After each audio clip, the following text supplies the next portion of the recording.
Hey, we're talking Buckeyes with all of you here each and every Wednesday. This is your spot, 11 a.m. Eastern Time, for a 307th time Ohio State football talk. Remember, you are a national champion. All right, we got Steve Hellwagon right next to me with, of course, Bucknuts, 247 Sports. Catch all of his work right there. Steve, good to see you. Yeah, great to be here. Well, let's talk about those guys that moved on to the NFL or are in the process of. You were at the Combine in Indianapolis. You've done 2 or 3 of those. Yeah. And 16 or 17, the Buckeyes once again led the Combine in number of players that showed up. Yeah, 15 guys were there. There weren't a lot of guys working out because obviously Ohio State was still playing football on January the 20th. So that would have only given them about 4 or 5 weeks to get ready to work out at the Combine. So there wasn't a lot of that. They're going to have their pro day. I had originally heard March 27th, but I guess it might be March 26th, a Wednesday. So we'll play it by ear, but it'll be still 3 weeks away from right now. There were a few guys who ran. Denzel Burke ran a 4.4840. I would have thought maybe he'd be in the 4.44, 4.45 range, but we're splitting hairs there. And Quinshon Judkins, 221 pounds, 5'11 and 5/8, and he ran a 4.4840.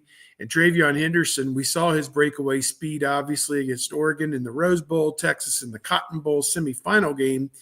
He clocked in at 5'10 and 1/8", 202 pounds, and he ran a 4.4340. My guess is that will be a little closer to 4.4 flat when he runs in Columbus. Will Howard, he did a little bit of testing. He was 6'4 and a quarter, 236 pounds. So he's your NFL Dan Marino sized quarterback, just Ben Roethlisberger, although I don't know he's quite that big, but big old boy there at the quarterback position. And, people said maybe he didn't throw the ball all that well during the drill portion or the on-field, but I think obviously he impressed a lot of scouts there in Indianapolis with his ability to break things down on the chalkboard and also just his personality, his leadership ability, and everything else. So the jury's still out on a lot of these guys. I think there was one mock draft that came out with 2 of them still in the first round after the Combine. And those were Josh Simmons, obviously, who is recovering nicely from his knee injury, apparently, according to all the medicals that came in.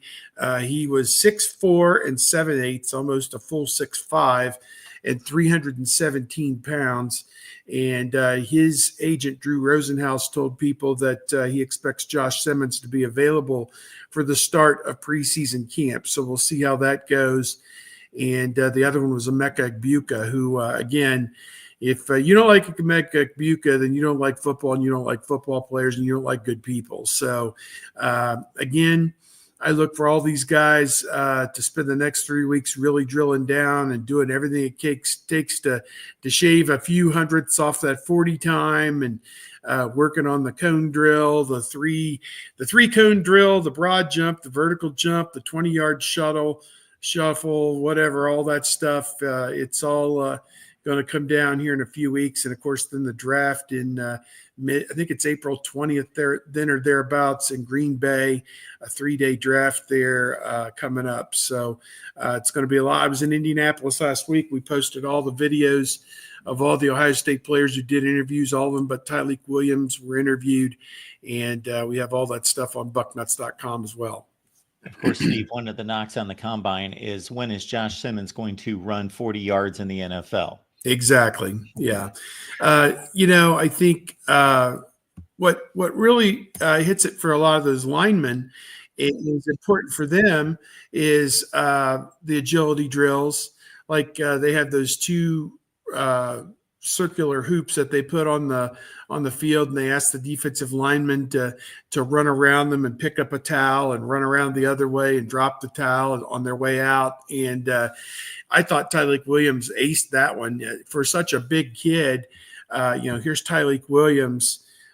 He checked in at 6 foot 2 inches and 7/8, almost 6'3", and 334 pounds. So I thought he's got a 78, almost a 79-inch wingspan. And now you start to understand how he was able to get his hands on people. The wingspan leader was JT Tuimoloau, 82 inches and 3/8. So 82 and 3/8 inches for JT Tuimoloau. Jack Sawyer, 77 and an eighth inches. So you get an idea again what these guys are capable of when they spread their arms and go out there on the field and put all that to good use. So yeah, it's a lot of fun to look at. These guys are pushed and prodded and everything else during the course of this combine, and when they get to Columbus, it'll be just more of that. A lot of these exercises don't necessarily speak to playing football, but I defend it in this way. It's about showing just raw athleticism for one thing, but also showing how raw athleticism can be focused to a task. And if you train for weeks or maybe even months to perform this task, and it's a pure athletic task, but there still is concentration and skill and a approach to each one of these exercises and these events, and then showing how much can that individual athlete get out of their athleticism combined with the skill part of it and what they have to apply in terms of footwork and everything else. So it shows a top end athletic measurement. Yeah, no doubt. I think when you are trying to compare athletes who play different competition, they're all shapes and sizes and have different levels of agility and everything, you're looking for things that separate those one or two difference makers from the rest of the group. And so I think that's what all these different drills that they put in there are hoping to illustrate for the scouts, the assistant coaches, the head coaches, the general managers, the pro player personnel people, everybody who is weighing in on a team's particular draft pick and draft strategy of exactly what do we need and who fits what we need and how can we get them with the picks that we have available. And so you think about it, each team's represented in Indianapolis and comes and watches it in person and then goes back over all the tape and all the data and everything else. And I would assume all 32 teams will have at least one person at the Woody Hayes Center later this month for the pro day. It's usually one of the big days of the year there at the Woody Hayes Center when these guys are working out for the pros. So should be a lot of fun on that day to see a lot of current and former players back on campus. And of course, you'll have probably a former player as an NFL coach, Mike Vrabel, coming in now as he's been trusted with one of the Manchester United franchises of the National Football League, the New England Patriots. One of the true blue bloods of the league. Can he carry on what Bill Belichick did? And a lot of it's going to be dependent on what the Patriots get with this draft coming up. So, it's going to be the next couple months. Going to be a lot of fun, I think, for NFL draft nicks and everything else that's going on with the league. Lisa, Doug, others, we appreciate you being here at the Voice of College Football for our Buckeyes live show, which is typically Wednesday at 11 a.m. Eastern time. But please subscribe and hit that bell for the notifications to know when we go live. Keep in mind that if it's easier for you to listen to us, we are live also and post these as audio podcasts on Apple, Spotify, and Amazon. So select your favorite audio platform, and when you can't catch us on video on YouTube, you can still listen to the entire show each and every week, Apple, Spotify, and Amazon. Steve, Will Howard gained a lot of attention. I'm sorry, what's that? If I can just interject for 1 second, there might be a little bit of a news flash here. Cincinnati.com is reporting that Sam Hubbard is retiring after 7 seasons. And then I get obviously their advertisement, pops up, X that out. But Sam Hubbard announcing his retirement after 7 seasons with the Cincinnati Bengals. And I think last year he played hurt at times, and I think it hurt his production. And certainly, he was not the player he had been the previous years when they went to the Super Bowl and had the impact. So I think he is making that decision. And this is kind of that time that you see it. Just looking to see, he's only 29 years old, from Cincinnati Moeller and Ohio State. Was a two-time nominee for the Walter Payton Man of the Year Award, recognized for his off-the-field exploits. Had 398 tackles and 38 and a half sacks in his NFL career, was a captain for the Bengals in his last 4 seasons with the team. And he had a ankle injury in 2023.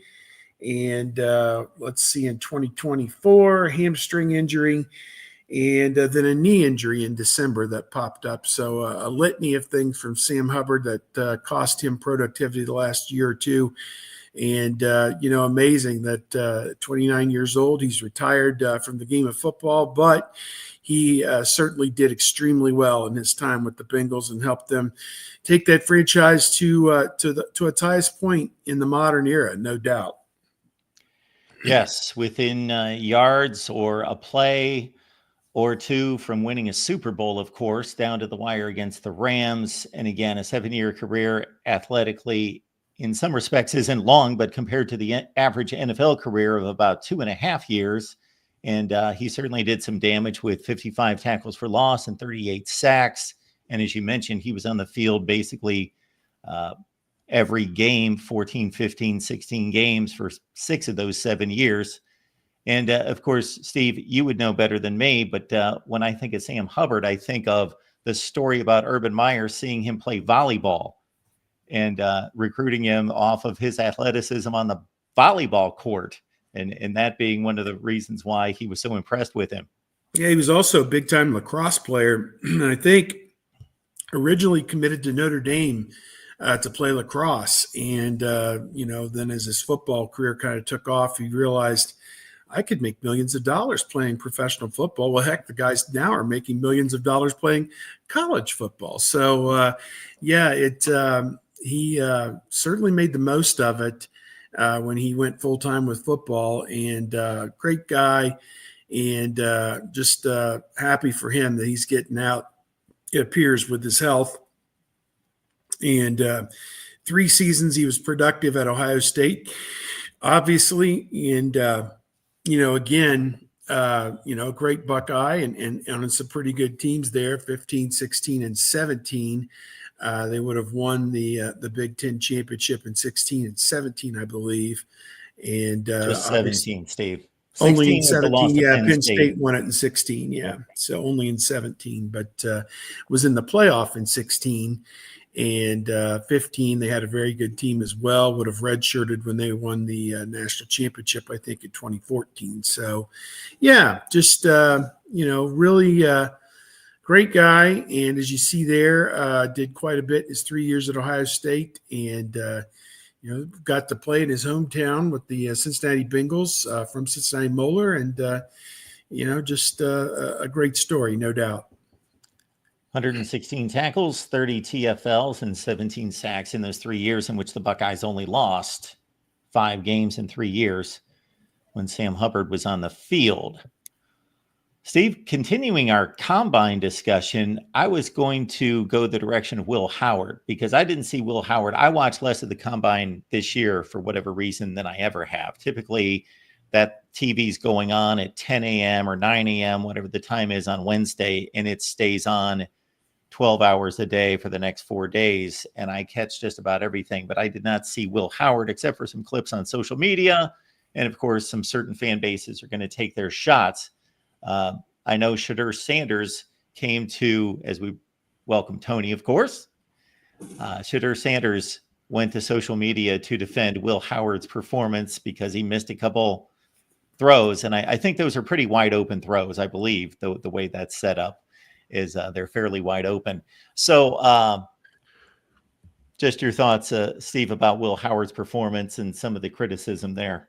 Yeah, it is what it is. I mean, his preparation for the combine was different than any other quarterback other than Riley Leonard because everybody else was pretty much freed up on January the 1st or January the 10th or even before January the 1st. So it's, to come back and try and do that a month after your last game, you probably stepped away from football for a week or two after that game just to decompress. I mean, I doubt he kept throwing footballs every other day for 4 weeks to get ready for that combine. I mean, I'd be surprised if he did. So just from the standpoint of all the throws that you make in practice and in warm-ups and in games, you got to let your arm rest at some point. So, yeah, I don't worry about that. I'm pretty sure he'll do pretty well at OSU's Pro Day, probably make up for that, make everybody forget about that. Plus, he's got 16 games of film, and he improved dramatically from game 1 to game 16. He set an Ohio State completion percentage record, I think both career and single season this year. So I don't think he needs to apologize to anybody about, airmailing a couple balls on February the 28th in Indianapolis. I thought it was interesting because I was driving back, so I didn't really watch any of the action that day. But I did want to see what people thought of Will Howard, and so I just did like a Will Howard search or whatever. And with back-to-back tweets, one was Will Howard put up a stinker, the other is Will Howard put up a show, and it's like, because of some completions and some incompletions. And then the NFL even tweeted out, like, what a performance, something to the effect of what a performance from Will Howard. So yeah, if you're not perfect and there are a couple of incompletions to pick on, then certainly you'll have that. And I saw some Michigan fans doing that. And I saw some Ohio State fans replying with JJ McCarthy's incompletions from last year's combine. And it's just, it's, as Steve said, like they had 1 or 2 weeks off. I think Travion said he took a couple of days off. I think somebody else told me they took 1 week off and then got back to training. But accuracy has not been Will Howard's issue this year. I mean, he was a 56% career passer before this year. But I don't know what the big hang up with him is. Is it overall arm strength? Is it the 1 or 2 or 3 mistakes a game that he makes? Because I can point to Cam Ward doing the same thing with his mistakes. I don't know if he just doesn't wow you. Like some Ohio State fans were upset with the OSU's sports information department for not putting more emphasis on Will Howard's Heisman campaign. And I'm like, what Heisman moments did he have? And maybe that's one of the things where Ryan Day only asked him to do the routine things routinely, and he did it really well. Just nothing spectacular about any of it, other than the 8 games of 80% completion percentage, which is a career record at Ohio State. If the Heisman was awarded after the entire season, then maybe Will Howard would have had a case because his playoff run was pretty magnificent. I do think that a lot of football fans, especially college football fans, first of all, they watch the NFL on Sunday and try to, make some kind of comparison, maybe not consciously, but there's this thought that everybody should be able to throw the ball in tight windows like they're Aaron Rodgers, and those guys aren't, born every 5 or 10 years. So that's one thing, that they're not NFL quarterbacks, number one, not yet. And that number two, if you're only watching your team's games and only see that quarterback, your quarterback's mistakes, and you're not watching all these other games to see the comparison and all the other mistakes made by all these other quarterbacks, what Will Howard turned in this year was pretty special. Tony, I shared a lot of my thoughts about the combine at the top of the show. I know, obviously, you were there as well and interviewed all the players. Anything from those interviews that stood out, or anything about the workouts? I know they didn't do a lot of working out, but anything from you what were your 3 or 4 main headlines coming out of the combine? Well, and my main purpose for being there this year was to talk about the 2025 team and get feedback on those guys. So I think my main takeaway was when Denzel Burke started talking about Julian Sayin and how impressive he is and how he's the guy.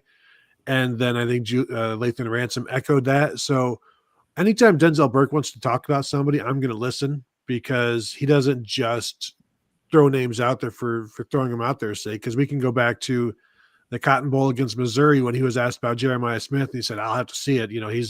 He's a high school kid, so I'm going to need to see it before I believe in anything.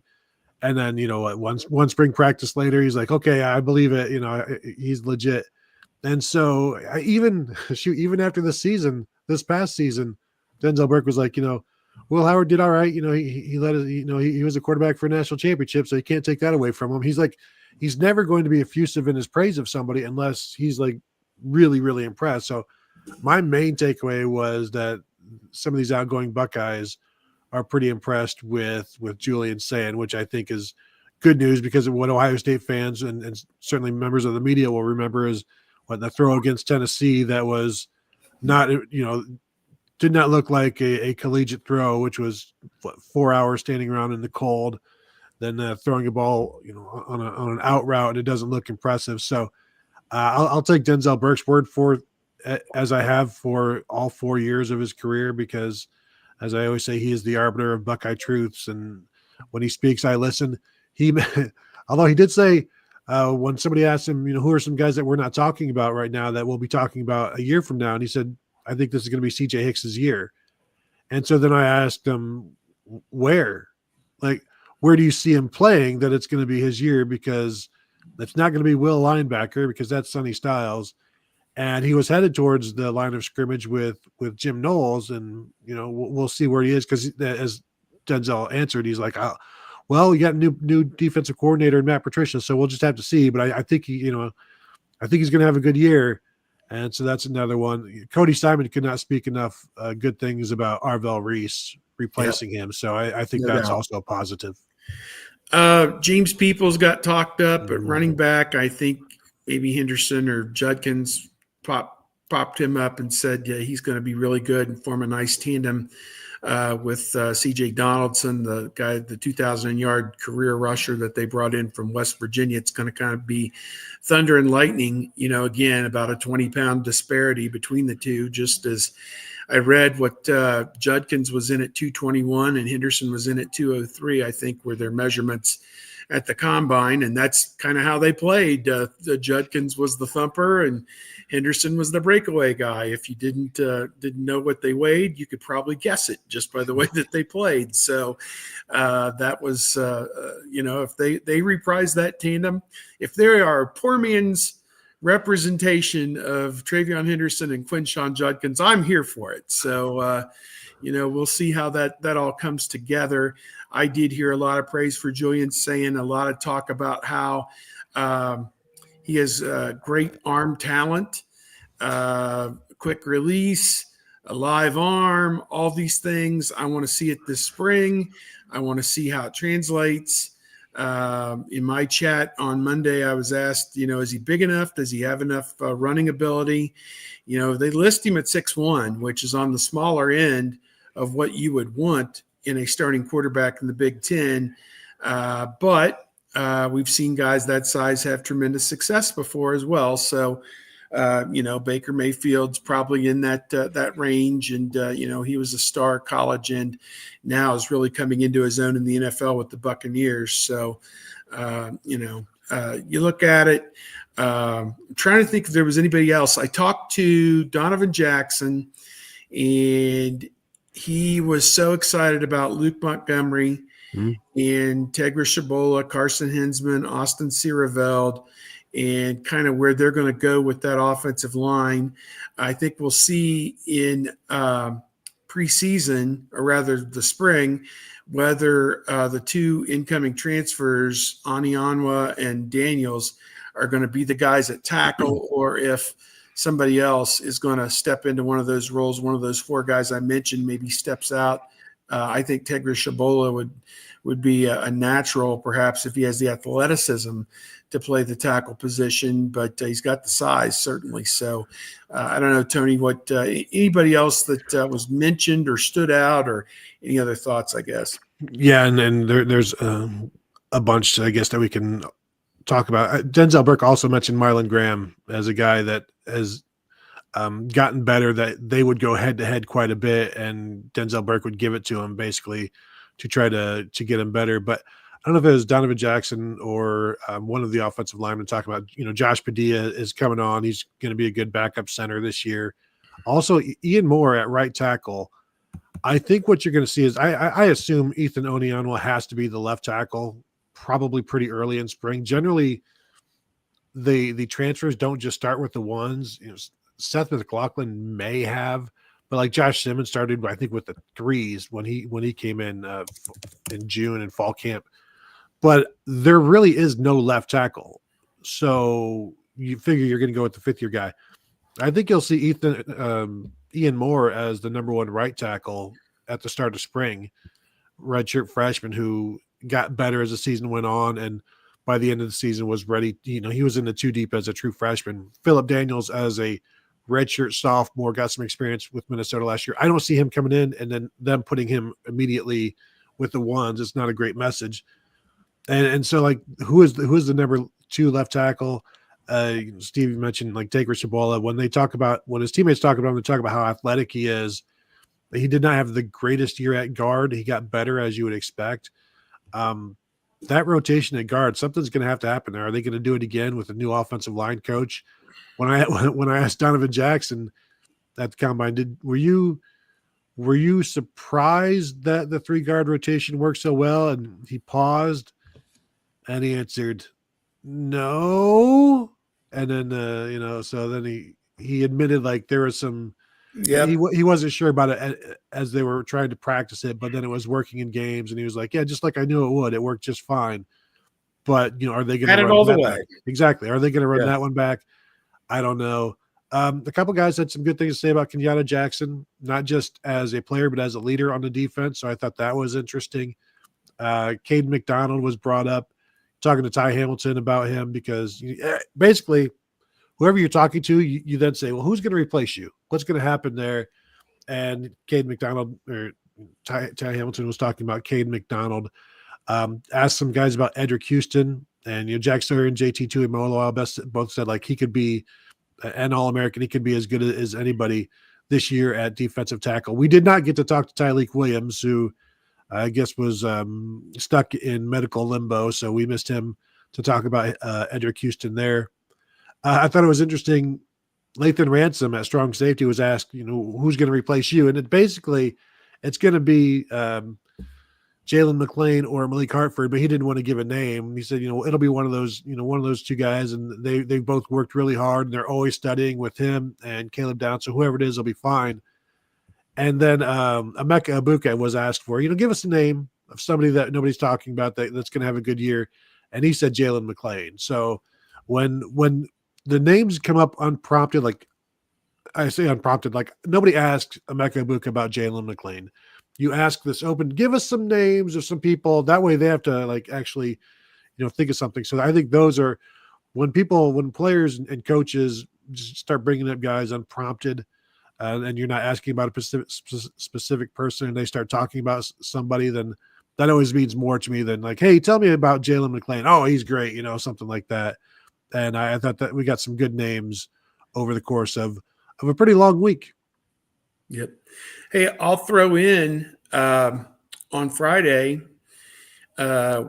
media are going to have an opportunity to interview Ryan Day, as well as it seems most, if not all, of the assistant coaches, which would include but not be limited to Matt Patricia, the new defensive coordinator, and Billy Fessler, the new quarterbacks coach. Who's the new offensive line coach? It slips my mind. Tyler Bowen. Yeah. So maybe those guys will all be available on Friday. If anybody has any questions that we should ask Coach Day or any of the assistants, please post them in the chat, and we'll take your questions the best we can to the coaches.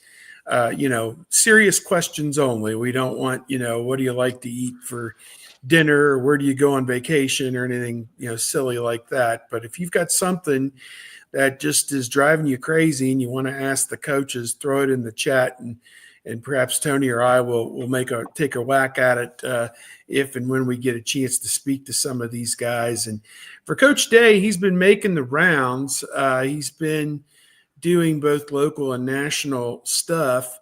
And now he's going to sit in front of or stand, I suppose, in front of a group of local media, probably talk for 20 or 30 minutes and answer questions there. So if you got questions for him or any of the other assistants, post them in the chat. Sounds like you guys have been around once or twice when there's that one media guy who is asking everyone that they, where'd you go on vacation? Or, he's got just the one feature piece that he's working on, and that's it. Well, you get these guys for 12 to 14 minutes at the combine, and we got this one, I don't want to say I can't say what I want to say, but Flip Blank, who is asking about, what kind of car he drives and all this other stuff. And it's just like, dude, we ain't got time for that. So, if you grab him on the side, if you're going to ask stupid questions that nobody else cares about. Although it is, I did not care for how difficult it is actually to grab somebody on the side at the combine, because they're pretty militant on a lot of these guys. Like, no, you can't talk to them. I think for the high profile guys like Agbuka, Judkins, Howard, maybe one or two others, they put them through the car wash, which is, as Mark knows the term, at ESPN, you go through all the different platforms. Well, there at the combine, we have the interviews on one side, and then on the other side, you have Bleacher Report, NBC Sports with Mike Florio, CBS Sports. Chris Sims is over there, Sirius XM. ESPN is there with Laura Rutledge and Molly McGrath, two of my all-time favorites. And, some of the other national outlets that are there that, have those podcasts, and, CBS Sports we're affiliated with. They're doing, HQ both on the CBS Sports Network and also live on a webcast. And so they're interviewing guys for all those different shows and platforms, and people are gathering stuff for their draft coverage and everything else. So, I think for some of the potential first, second round guys or high profile guys like Howard, they wanted to get them over with the rest of the media. Well, folks, you can get your business, your product, your service, or even your own personal brand to the next level by partnering with the Voice of College Football, specifically Ohio State Live. Let's discuss how you can also reach your target market. Check out the experience you see on the screen from the folks there at Win Agency. So they have been sponsoring since the entire previous football season and continue to work with us here at the Voice of College Football on the Michigan channel. I know that's a bad word, but you can do the same. And obviously they have great things to say about their partnership with us here at the Voice of College Football at sponsorships at vocfb.com. Sponsorships at vocfb.com. And we'll get right back to you. This might be a little segue, since Tony was working on that conversation of the outgoing guys talking about the replacements, that I thought we might look at the depth chart.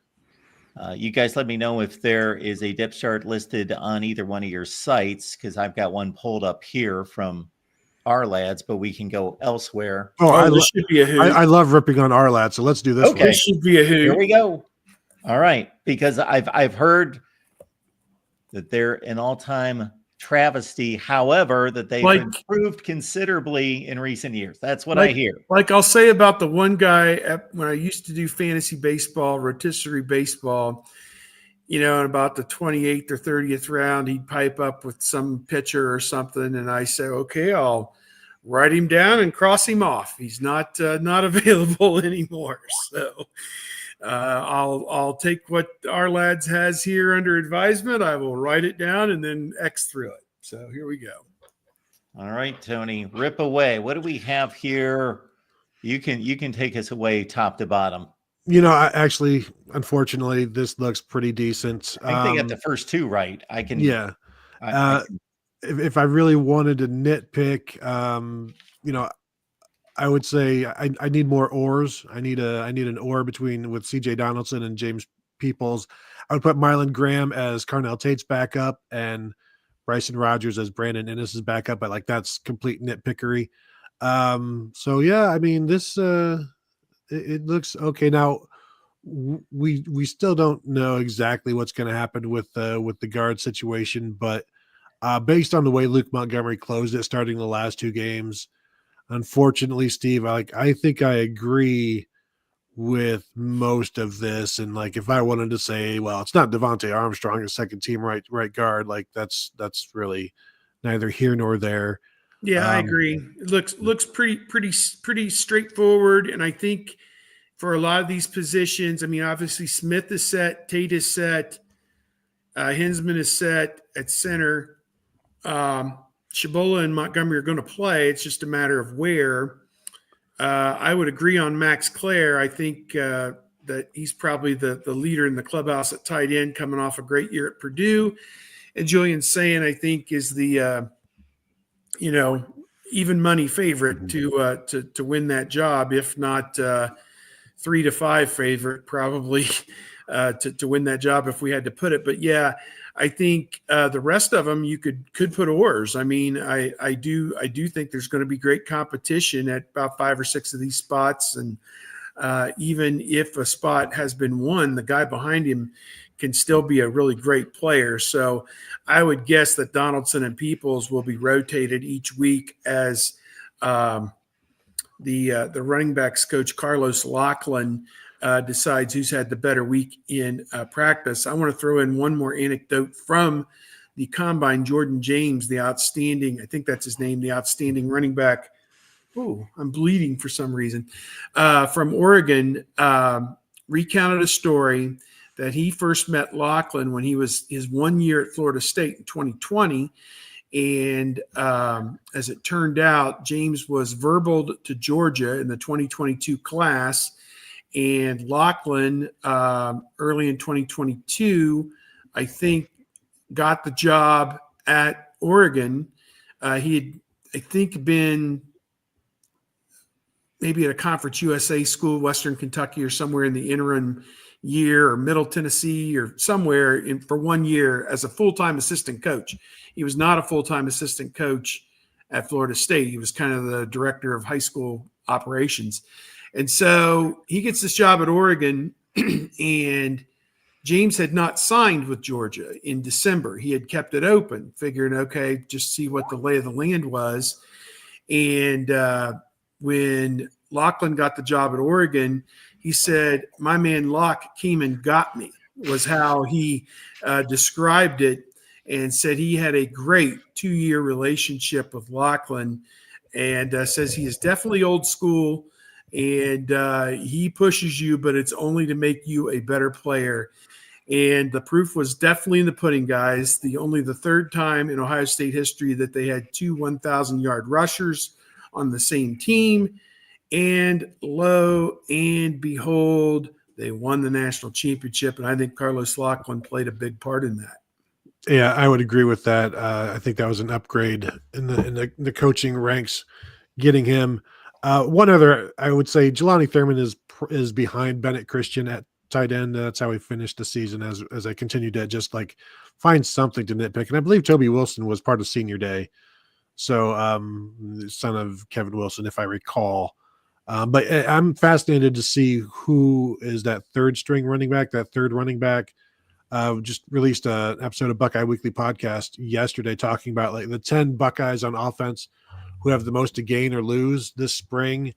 And, one of those guys is Sam Williams-Dixon, who is the redshirt freshman running back, who is the second most experienced returning player on the Buckeyes from last year in terms of running back. But he's got 3 true freshman running backs behind him that if they catch him in the spring, then it's not looking good for playing time. So he's got a lot to lose. James Peoples has a lot to gain, I think, showing everybody proving what Travion Henderson's comments about the comparisons to J.K. Dobbins, I think, is pretty interesting. Yeah, I think Sam Williams-Dixon obviously was originally going to enter the transfer portal, and then either has pulled his name out of it or is not going to enter it. So he's going to stick around for a second, at least through the spring. to see how this thing shakes out with Carlos Lachlan and the running backs group, and we'll see what kind of a spring that Sam Williams-Dixon has. Does he put everything he has into this to throw his helmet in the ring? I think Anthony Rogers, as a late enrolling true freshman, is going to have a real hard time cracking that. There's only 5 late enrollees. There's 21 early enrollees plus 5 or 6 transfers, and then 5 late enrollees, where it used to be the other way around. 5 early enrollees. Now everybody comes in January, because you can't afford to fall behind when you're 18 years old, Tony. You can't do that. CJ Donaldson is a fine back, but considering him possibly being RB1 for Ohio State, considering who he and Peoples are replacing, you'd have to take a big leap. I just, wow, I'm going to have to be proven that that's not a fairly significant downgrade, not just comparing them to Judkins and Henderson, but just what has been the lineage over the last 10 or 15 years, maybe outside of when Master Teague was forced into being the featured back. Yeah, I do expect James Peoples to lead the team in rushing. I'm interested to see how much they rely on CJ Donaldson's experience. Although talking to Carlos Lachlan about him back before one of the bowl games, it wasn't just his experience, which was certainly necessary, but his versatility. Like he was a receiver in high school and was a tight end recruit because he was listed at like 6'2", 215. And so he played tight end for about a minute and then was quickly moved to running back. And they had a fantastic true freshman season at West Virginia, but I think got injured. And then, he split carries his entire career and is accustomed to that. But the last 2 years, he was under 5 yards a carry. So to your point, Mark, like this, he needs to become a more explosive, special kind of back, and he didn't really ever show that at West Virginia. Now, was it because he couldn't? There's no threat of the run at West Virginia. Certainly, that probably plays into it. But in terms of who has the most potential at the running back position, that's James Peoples. And I think as long as they give him an opportunity to show that, he's going to show that. So, yeah, I think he's the guy, Peoples, that will be the guy. And then, Donaldson is the experienced guy that can do whatever you need and things like that. And third down back, and not just in terms of catching the ball, but also pass blocking, kind of like Travion Henderson did. But I'm with you. In terms of potential, it's James Peoples over CJ Donaldson every day. Let's move on to the defense. That's what the D looks like. Unfortunately, that's exactly what I have in the first team. I do think Jalen McLean, because he was last year's backup strong safety. Now he's going to have to. Malik Hartford is now a junior. He's going to want to play, so that's going to be a pretty incredible battle. Peyton Pierce likely moving to middle linebacker. CJ Hicks, I don't see him at linebacker anymore. I think it's going to be one of those freshmen at that backup because they're going to want those guys to play. I'm expecting probably Bryce West to be the backup at nickel and contend for that nickel spot. Miles Lockhart didn't play at all last year. I don't think he played. I don't think he played at all. He didn't play much. Certainly played less than Bryce West, who incredible athlete. In terms of the true freshmen here, Fahim Delane and Devin Sanchez, I do think those guys are going to be hard to keep out of the 2 deep somewhere. Agreed. And I think Delane, I agree with the safety situation. Delane and Hartford, whichever, I don't know that Delane is a free safety or a strong safety, just like Hartford can play either. So those 2 guys I think will be your backup safeties this year. And I'll leave some of the other stuff for Steve. Yeah, I like Jason Moore in that 2 deep. Definitely. I like Eric Mensah to probably squeeze his way in there. Tywan Malone has had opportunities to play, and, I don't know that he's ever gotten a whole heck of a lot accomplished. They didn't bring Logan George, in from the FCS ranks to sit on the bench. It's interesting. He's got 2 years of eligibility remaining, so maybe this is an ease-in year, and then they expect him to take over as a senior. I don't know, but they definitely are looking for production out of him to bring him in.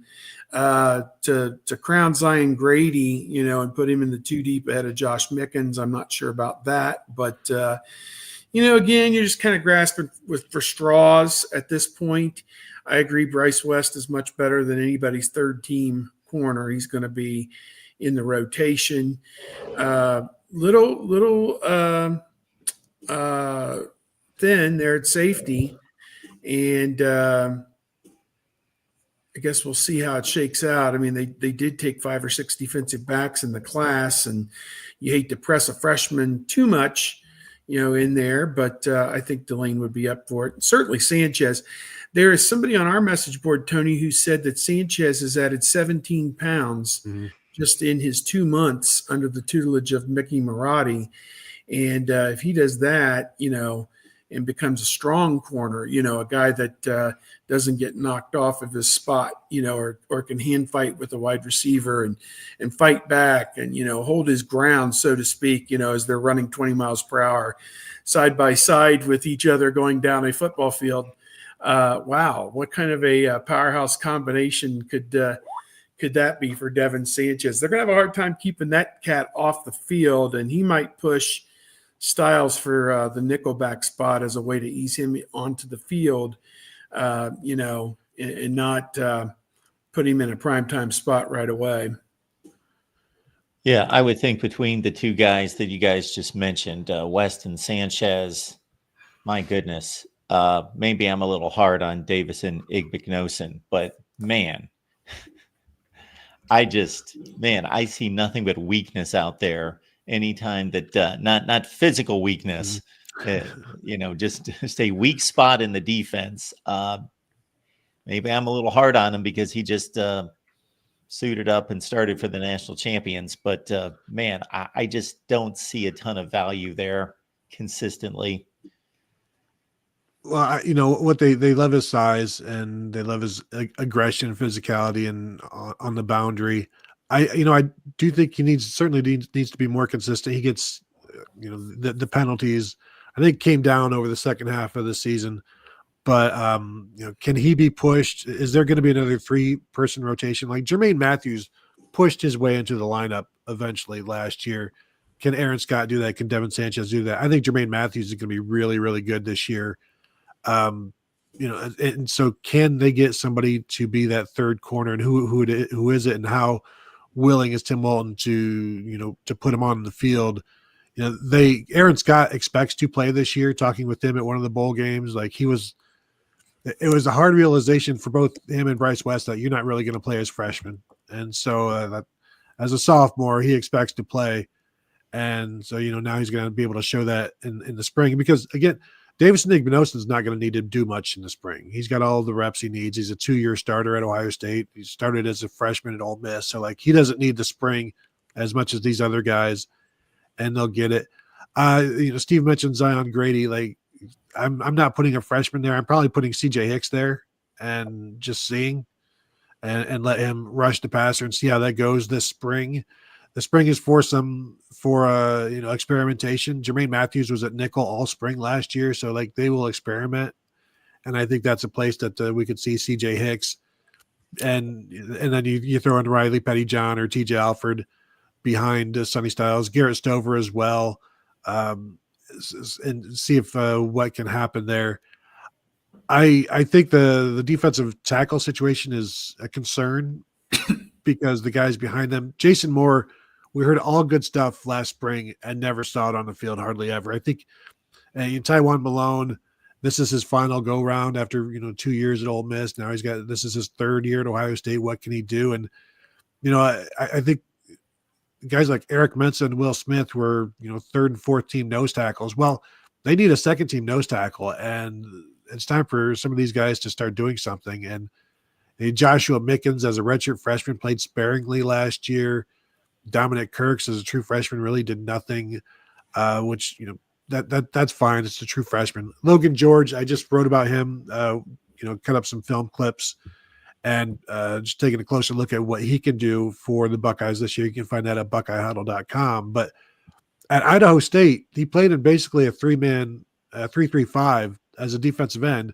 But what that did was like put him dealing with guards and centers almost as much as offensive tackles. And so he's coming into a new world, not just in terms of Idaho State to Ohio State, but 3-3-5 to presumably a 4-2-5. But Ohio State will start to run more odd fronts. But he's a big kid, like 6'5", 260.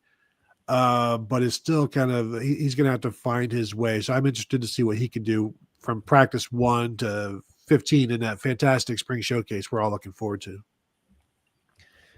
Our buddy Mozart's Ghost is targeting Taiwan Malone as it being finally a time for him to step up. You guys could probably run down a list of guys that were highly recruited, kind of got lost for a couple of years, and then maybe emerged late in their career. Baron Browning comes to mind for me. Malone was like a top 150 player coming out of high school, right? I know a bunch of programs were in on him, and he went to Ole Miss to play football and baseball, and that's why Ohio State kind of lost out. But yeah, I mean, he's been a known quantity for a while. I'm just remembering one of his huddle highlights where he actually played receiver on one and caught like a 9 route, like 40 yards downfield, to give you an idea of the kind of athlete that he is and was. But what they don't need is somebody who is just occupying a space because by default, because nobody else can take it. Like when Jerron Cage, no offense to him, but when he's playing a bunch of minutes and guys of that 2020, 2021 season where they didn't really have much up front and they're just playing because there's nobody else. Caden McDonald is going to need some help. Edric Houston is going to need some help. What they need is guys that aren't just there to be there. Like they need to be able to come in and make some plays and not just be an opportunity for the opponent to march down the field like we have seen in past years with backup defensive linemen. So I think it's a big year. I do expect them to go back into the portal after the spring. I think Ryan Day has hinted at that, where their focus in the winter portal session was rightfully on the playoffs. And after spring, I expect to see them hit the defensive line hard and find some guys and, certainly not tamper, but, people are going to know that Ohio State is looking for defensive tackles, I think. Throw some money around, Big Tone. Throw some money around. That's the but name not of the tamper. game now. But don't tamper. No and Doug Shepard said, Jarquez Carter, the freshman 3-tech, could be somebody that gets involved pretty quickly because, Larry Johnson told me he reminds him of Mike Hall. So when you got somebody that quick and like that, then if you're looking for playmakers, like Edric Houston moved from defensive end to defensive tackle in the span of 2 weeks and was the backup behind Tyleik Williams because they didn't have anybody else. And so that's the situation that they're still in. So there's an opportunity for somebody to come in and be a rotational player up front. A lot of love coming from the Block M and Berks here. We appreciate you being here. Don't know if I've recently had any hearts thrown at me during any of these shows. I could tell a few stories otherwise, though. Anyway, yes, being online is a difficult, interesting process. All right. Yes, Tony is reciprocated. We've got a love fest going on here. Tony, throw some love at Buckeye Huddle and Buckeye Weekly. Yeah, and like I said, I just dropped an article this morning looking at Logan George and how he can help the Buckeyes. What he does as a pass rusher in four-man front and 3-man front, and how he does against the run. Really quick player on the interior, but I don't know how much on the interior he's going to be playing, other than perhaps in the rushman package. That's something that we could see. And then, as I said, just dropped an episode looking at the 10 guys on offense who have the most to gain and lose this spring. And the next episode will be looking at the defensive side of the ball. So you can find that in the Buckeye Weekly podcast and all of your podcast platforms of choice. Steve, if this basketball team throws up 116 points a night, I guess they could make a run. Yeah, I always dreamed of covering an NBA team that scored in the 100s, and now I do. But operating on very small amount of sleep, I left the arena at 1:49 a.m. and got here at 2:22 a.m. The game didn't end till just around midnight last night, a 3-hour game. Double overtime, 116-114. Ohio State won. They're 17-13, I think is the record, 9-10 in the Big Ten. And they're playing Indiana Saturday on our network, 3:45 p.m., CBS Sports. And the winner will be the 9 seed and will go to the second round of the Big Ten tournament. The loser will be the 10 seed and we'll have to play next Wednesday in the first round. And I'm kind of torn, like, which is better? Mm-hmm. Do you want to – probably better to beat Indiana and get the quad one win on the road than say, oh, you're going to get an automatic win in the 10-15 game and then have to play the 7 on Thursday. It's kind of pick your poison type thing. I also think it's much better protocol to beat Indiana, and then that way you assure yourself that the maximum number of losses you could have is 14, because it's fairly rare for a NCAA at large team to get in with 15 losses, although it has happened as at large, not automatic qualifier in one of the crud leagues. So the funny story is Tony knows my friend Jeff Rapp was a big basketball guy as I was, and we would go to Indianapolis and sit at the Champs, which is now rest in peace, unfortunately, there in downtown Indianapolis on Selection Sunday in the morning, and ESPN would have Dick Vitale on there, and Jeff would start to mimic, as he's banging the drum for his friend Greenberg at Virginia Tech, and, all of his cronies, he's got to get them in, somehow as a 9, 10, 11 seed. And Jeff said very succinctly, you got to screw the small schools, so if we can stick by that mantra, then Ohio State, Indiana, Nebraska should all, skis right on into the round of 64 here. But I'm caught up with that. Probably going to go to Indiana on Saturday for that, and next week we'll be in Indianapolis from Wednesday on, depending what day they start. If they don't start till Thursday, I could probably do this show and then head out Wednesday after this show. If they're playing Wednesday, I'm going to need to head out first thing in the morning Wednesday. So we'll figure it out. But, thank God for everybody who showed up here, and really appreciate everybody who tunes in each week to watch the show and add questions. And definitely pay Mark. Send the super chats to him every chance you get, because, his time is valuable in putting this platform together. And, we've been doing it for over 5 years and really appreciate the support. Thank you for that, Steve. Venmo, PayPal, and Cash App are an option there, and a more direct option. And those destinations are in the description section below as well.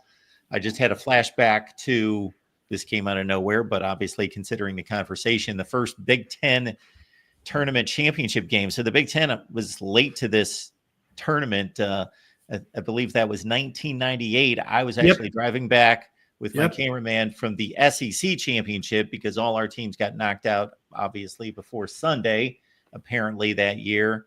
And I think it was Purdue and Illinois playing in the first Big Ten championship game in 98 or 99, whatever year that was. Ohio State had a miserable year that year. It was Jim O'Brien's first year. Yeah. And may have only won one Big Ten game. So they get to Chicago, and I think there were only 11 Big Ten teams, obviously, at that point. And they were probably the 11th seed. And so they had to play Indiana in the first round. And, of course, then we get to listen to Bobby Knight, crotchety Bobby Knight, talking about, the tradition's been to play a double round robin. And, now you got this thing added on at the end. And we all know why it's been added on at the end, for money. And just what would Bob Knight think of this godforsaken mess in college football right now, in college athletics? But so they Ohio State loses. Michael Redd, who's a freshman, had 29 points. And somebody asked Bobby Knight about having to go against Michael Redd, and he hated talking about freshmen and whatever. And he goes, well, kind considering the fact that we're not going to see Michael Redd in April, May, June, July, August, September, October, and November, I think we're going to be okay. And that was my recollection of my first trip. I've been at every Big Ten tournament. I think this is the 27th one or something. Every Big Ten tournament, except the one at Madison Square Garden, because they moved it up a week. And Kevin Noon and I looked at each other and said, we're going to the Combine, because you get more out of the Combine than going to New York and spending $2,000 to cover Ohio State losing to Penn State in the first round of the Big Ten tournament, which Chris Holtman and his guys certainly did that year. So, yeah, so those are my I've had a lot of great Big Ten tournament memories, more of them from 10 or 15 years ago when they had great teams with Evan Turner and Mike Conley, Greg Oden, and then obviously Sullinger and Kraft and everybody then. It's kind of been a little bit lean, haven't won it since 2013 and are not going to win it in 2025. But, make some noise this week. We'll see what happens. I enjoy those tournament memories when they had like sub 500 teams or right around in that neighborhood, but then they make a run on the weekend and there was a couple times they got to Sunday. Yeah. Like they won like 3 straight. They got to Sunday and then they got blitzed by 20 on Sunday. That was the second year. Ohio State was one of the top seeds. They were like second place in the league behind Michigan State in 99 when Ohio State went to the Final Four. And they had to play Illinois, which is the last place team, and they got upset. And Illinois went on to the championship game and got dusted, I think, by Michigan State. And Ohio State loses. A lot of controversial calls and different things that happen. And I said, it is what it is when you don't put a team away in this tournament setting and you let them live, and it meant something for Illinois. They were playing to get the NCAA tournament with, borderline 500 record or whatever. And Ohio State already had their spot set up. And then I think 2 years after that, in 2003, Ohio State had a team that wasn't very good, but it won 3 games in 3 days. 3 amazing wins, just down to the wire. Brent Darby and some guy named Charles Bass banked in a free throw and just goofy stuff happened. And then they got steamrolled by Illinois in the championship game and did not go to the NCAA tournament. Missed it probably by 1 win that year. So, we'll see what happens the next 2 weeks. And hopefully we're covering NCAA March Madness after that. And if it's the first 4 in Dayton, everybody down that way, if we make it down there, looking forward to seeing everybody down there if we make it down that way. The College Football Show. You will see me back here at 4 p.m. Eastern Time on the main channel taking your calls. All right, guys. Appreciate you doing this every week. We will be back next week, folks, for Buckeyes Live.